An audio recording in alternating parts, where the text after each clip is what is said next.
क्या एक बटुआ मेरी किस्मत बदल सकता है, या मेरी ईमानदारी?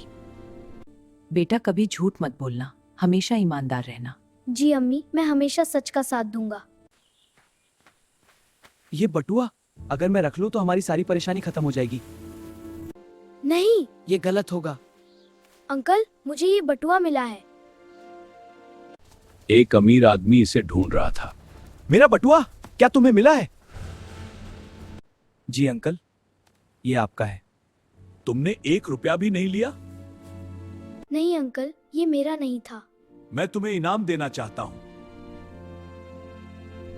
नहीं अंकल, ये मेरा फर्ज था। तुम बहुत ईमानदार हो, मैं तुम्हारी मदद करूंगा। मुझे तुम पर गर्व है बेटा। मैं मेहनत करूंगा और कभी भरोसा नहीं तोड़ूंगा। ईमानदारी ही असली जीत है।